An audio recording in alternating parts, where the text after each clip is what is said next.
We got a current member of the Miami Heat, former first-round draft pick, and part of the NBA final team is rookie year, I believe. Let's bring in Nikola Jovic to the program here. There he is. Nikola, it's great to meet you. Yeah, baby. Hey, good to see you, You man. got myself, you got Tracy, you got Jimmy. Is this the first day that you've been able to watch the tennis this week? Yeah. I actually been around here for little events, and to see Novak, but other than that, this is my first day I'll actually watch some real tennis. Yeah, Nikola, we're pumped that you're here, man, joining the show. I know that you were here, like you said, watching Novak a few days ago. Kind of talk about how you started playing tennis. You started as a little kid. Yeah, I play for a little bit, because the love from tennis comes from Novak. So, during the summer, my mom wanted me to play a little bit when I was Montenegro, and during the summer I played, but I stick with basketball. How would you compare kind of when you're playing tennis, and I know you're into paddle as well, how would you compare kind of the movement from tennis and paddle to basketball? Is it similar for you at all? I think it's pretty similar, how much you gotta, shift your feet, be quick with your feet and move. It's kind of similar, Basketball, of course, you run up and down a little bit, but let's say defensively, it's something that you can, maybe compare. Yeah, the quick steps. Yeah. Nikola, who is more popular in Serbia? Yeah. Is it Jovic, Djokovic, or Djokovic? Good question. Yeah, that's a great question. But I think it's obvious. Novak is someone who represents the whole country. Jokic is an unbelievable basketball player, and everything he does is really.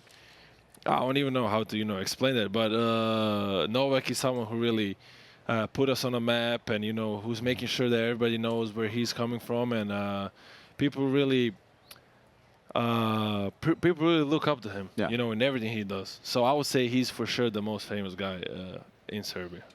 So, Nikola, I guess Jimmy Butler was traded from Miami. We had to teach her everything, Nikola. I'm wearing the Butler jersey right now. Tracy, you probably didn't know this was a jersey. It can be an Andrew Wiggins jersey too. You guys are so hard on me. Wiggins is wearing 22. All right. Traded to the Warriors, and the Warriors are coming in town on Tuesday night. Yeah. And what's that atmosphere going to be like? Do you think that Steph will play? My brother is Steph's agent, so you guys think I don't know anything about basketball. Happens to be Steph's agent. So what's that going to be like on Tuesday night when Butler comes back? I mean, it's going to be fun. It's going to be fun. He did bring a lot to this franchise, and I'm sure the whole arena is going to be packed, and everybody's going to be ready for us to try to, beat them. And I'm sure our guys will do a great job, and I'm sure we'll win that game. But I like it. Do you think the Heat hat? Do you think that Steph will play? I don't know. I think our guys are, ready whether he plays or not. Of course, he's one of the best basketball players on the earth, but whoever plays will be ready. I think he might play. I got to say, I'm slightly annoyed. Even though I'm wearing this Heat hat, I'm slightly annoyed at the Heat because I owned Jimmy Butler in fantasy this year. He tanked half the season with you guys. I also, That's a strong word. I also owned you, Nikola, for a while, and then your hand, got hurt. How are you doing? How are you doing injury-wise? Are you coming back? I actually dropped you, so you're on the wire right now. I hate to tell you. That's not nice. So, It's all right. I couldn't wait that long. It's 4 weeks. Yeah, I'm doing better. So be ready soon. I think you'll be able to put me back in your fantasy Put him team. back in. Bring him back in. Will you go full minutes when you get back in, or will they ease you back into the games? Do you think? I don't or you know. don't I don't that? know. We'll see. Right, We'll see. Depends. It depends on the coaches. Depends on how good I'm doing at the moment. And I'm ready for a challenge. It's hard to be off the court in not just basketball in any sport, but I'm really ready to come back, and I just can't wait to take this cast or however you want to call it off, and I can't wait to go back and hoop. Yeah, Nicole, we were debating this yesterday because there are a few ATP players that are like 6'10" to 7 foot range. I'm sure you've seen some of them. And it's becoming very common that top players are like 6'5", 6'6". Most assume that the taller you get, the slower you are. But there's a guy named Riley Opelka. I don't know if you know him, but he's about 6'11". And we were debating that in a straight line sprint, he actually might be one of the faster players on tour. Maybe not, side to side out of the corners. For you, I believe you're 6'10". If you're just doing a full court sprint, do you think you can beat some of the guards, the smaller guys? We want to get an idea of just because you're bigger, you might be fast because you can cover ground, with the strides? I'm sure, especially Yeah. because this year actually we have a little conditioning test with Miami. You know how it is with the heat culture, and the fastest guy just going straight out one line was our biggest guy, Khalil Ware, who's a rookie. No way. He's Wow. I think he's 7'1" or 7'2". Wow. He was the fastest guy in the straight line. And He only was the took fastest 2 guy. steps, You know, and he was Surprised. that's how it is. But Yeah. going down and back, that's where all the guards are, you know, good, the Yeah. small guys. And I'm sure in tennis it's the same thing. When we got to go side to side. It's the small guys are usually better. But tall guys are pretty fast. Trust me. One straight line, and we're winning. For sure. Nikola, tell us about basketball in Serbia. I want to know, how big is it? Is that the biggest sport in Serbia? And also talk about getting the bronze medal in the Olympics just last year for Serbia. You played the U.S. in the semifinals, but tell us, how that was in that atmosphere and how basketball is in Serbia for you. Yeah, I mean it really means a lot to us. That's what I always say. It's really kind of when you're in Serbia during the time when we play, like nobody's on the streets. Everybody's at home watching us, and it's kind of a culture. I started playing basketball because of the national team. I'm sure a lot of basketball players from Serbia also, did the Because of the same national thing. team. Yeah, because the national, it's really everything for us. And as long as I can play for the national team, as long as they call me up and they want me to play, I'll play, because that's why I started. And that's why I want to bring that joy, to our Serbian people, and that's what we've been doing. Last 2 years we won silver in Manila on the World Cup, and last year bronze in the Olympics, and those are big stuff, and it kind of puts us as a small country on a map, so everybody in the world can, see that we're the ones. And talk about that. You said you played because of the national team and kind of saw those players, and that drove you. But I like to ask people like yourself, what is your why? What drives you to be the best athlete that you can be day in and day out? Yeah, I mean, it changed. It changes. I feel like, my goal from the jump was to be an NBA player, and back home, people tell you it's not realistic, this and that, but that's. I was going to sleep and waking up every night knowing that I want to be an NBA player. And then when I came Visualizing here, I just figured out that I just hate losing. Yeah. It's not even that I don't. I like winning. I more hate losing. And I'm just trying to win every day. I'm a competitor. That's all I'm looking for, and I'm trying to be the best version of myself. When I finish my career, I want to, sit down and be sure that I gave everything I had. I love that. That's basically everything I want. I love that. Hey, another guy who hates losing is Pat Riley. I'm from LA, so I've watched his unbelievable career. I wanted to know what it's like to play with one of the most iconic leaders there in Miami. What's Pat like? I mean, he's a legend. There's not much really I can say about him other than that. Just seeing him in the gym every day when we're there is unbelievable for someone his age to care that much, and not just care about us, but about the whole organization. He's making sure that he says hi to you every day. He says hi, not just to us, but to everybody. And he always got something to tell you when you're going through something. Yeah. And his advice are always helpful. Maybe he's not talking a lot to us, when we're all there, but he's always watching, and he knows exactly what's going on. So. Is he somebody that you could go to and ask for advice? Is there that kind of a relationship? Yeah. I wouldn't say everybody does it, but I'm sure if you wanted to ask him for advice, you could. I guess to go just along that coaching line, how was Eric Spoelstra? Because obviously Pat Riley brought him on to be the coach, and really, I love watching him as a coach. I feel like you guys respect him. I feel like he's one of the best coaches in the NBA. What does he bring to you guys day in and day out? I mean, one of the greatest coaches ever. Yeah. If we're talking legend after legend, from Pat to Spo, he's just a basketball genius. When I first came, I couldn't believe how much he can observe and how fast his mind is going. We play every other day, so every other day you gotta have different schematics. You gotta be prepared again, and how much he can prepare you in just one day is unbelievable. Wow. Nikola, you said as a child your dream was to be an NBA player. Did you know you were going to be 6'10"? How did you know that was going to be a way you could go? Do you have very tall parents? Yeah, I would say they're pretty tall. My mom is, I think my mom is 6'1", Oh, if I'm going to be exact, and my dad is around 6'6", 6'7". Okay. that's I'm a it. little So tall. it's in the genes. So it's going to be in the genes. That was a big clue. He knew.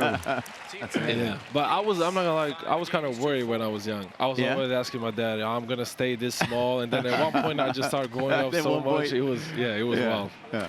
Why do you think there's so many great athletes from Serbia? It's a small country, and they're doing amazing in so many different sports. What is it about Serbia? Is there something in the water? I think it's just that competitive spirit, you know.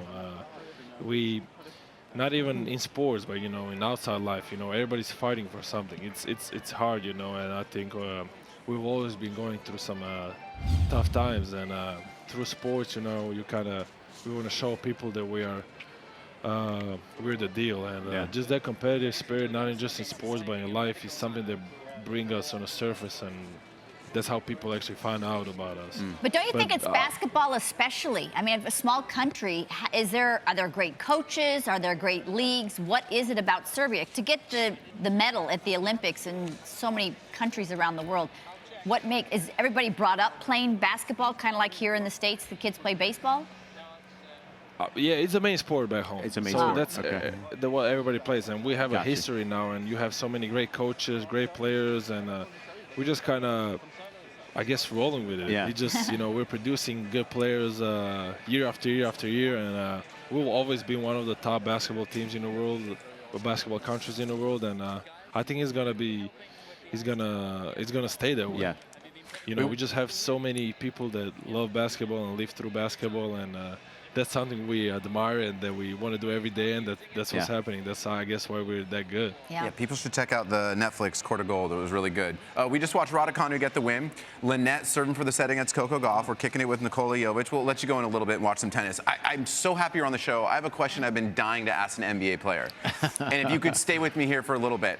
So let's say it's the end of the first quarter, whatever, regular season game, tie game, it doesn't matter, down 2, down 4, up 4. 3 seconds left, let's say you get the rebound, you give it to your teammate, and you're on your own side of the court, right? 3, 2, end of the quarter, right? Not a big score.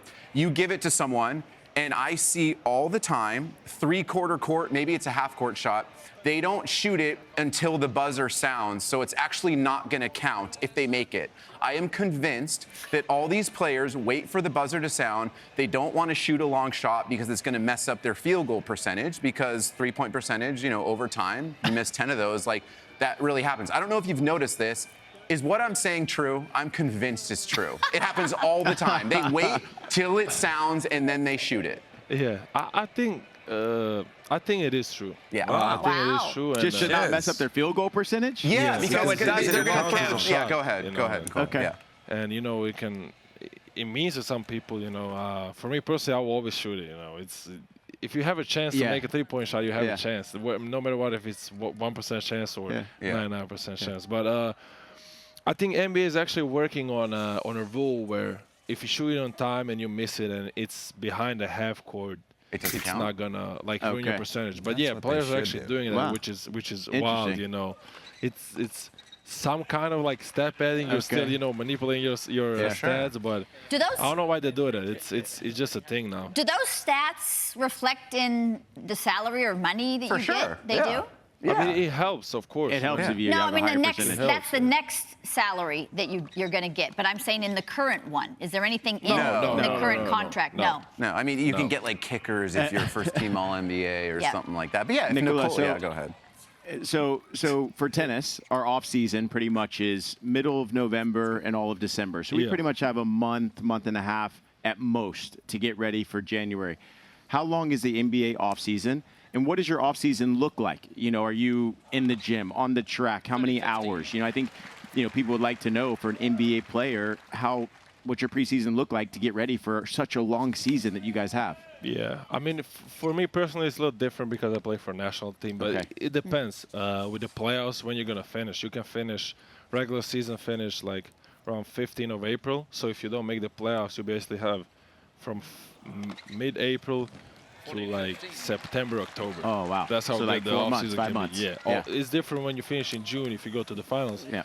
But when I finish, take 2 weeks off or a Okay. week off, and then go straight back to like, you can call it your own training camp. You know, Okay. depends where you go. You know, usually people have one spot where they have, you know, their strength coach, their basketball coach, their massage therapist, and everybody. You have like your little team. Yeah. And then you just work out through the whole morning, and then you have your rest of the day off. Yeah. You usually take Saturdays and Sundays off. Yeah. And for me personally, I do it, you know, but I have to do the training camp for the national team. So, Okay. you know, during the off season for 2 months, I'm with the national team. And then I come back to Miami around September, and I'm already in a game shape. Okay. So it actually helps. So it helps. It takes a lot of your summer, Yeah. but it helps. Yeah. And what is your game day and even day before game? What does that look like for you? Because let's say for, you know, a lot of tennis players, we warm up for an hour before Yeah. our practice and then, you know, have an hour cool down. How long or how many hours are you shooting jump shots on a game day? You know, because I'll be going to one of the games on Tuesday or tomorrow and watching the guys shoot around. They go to the gym even before. So what does that look like on game day, getting ready? On the game day, we usually come in and have practice in the morning. Practice. So it's like a shoot around. Okay. You know, we go through other teams' plays. You know, you prepare and then you do your individual stuff. So you do that for about 2 hours. You 2 know, hours, wow. everything. Then you go back home, eat, go back to sleep. Wow. I sleep for like hour and a half. Yeah. Wake up, come back to the gym like 2.5 hours before the game. You have 1.5 hours to prepare. You have a meeting, and then you go out and play. Wow. That's basically it. So It's- practice before yeah. that, Yeah, All right. I wouldn't say it's full practice, but you got to prepare. Yeah. You got to prepare for what's coming. I got one last question. I want to know if Nick Monroe is standing while you're sitting. Yeah. Or is he on Why is- three pillows were- or what's going why is on? he We were Exactly, gonna because we it's were not gonna as big stand as I up, but thought. that was gonna be just Yeah, you know it's too a much of a huge gap. difference. It's a huge gap. It's a huge gap. Nikola, it's really nice of you to stop by. I know you're here to watch some tennis, so enjoy it. Good luck tomorrow. We hope you get back you, healthy, guys. and Thank best of luck in the play-in tournament. Thank you. Thank you. Pleasure guys. to Thank see you. you. Thanks a lot, man. Good luck. Appreciate you Good being luck. You're the Have a good man. one. You're the man. Thank you, guys.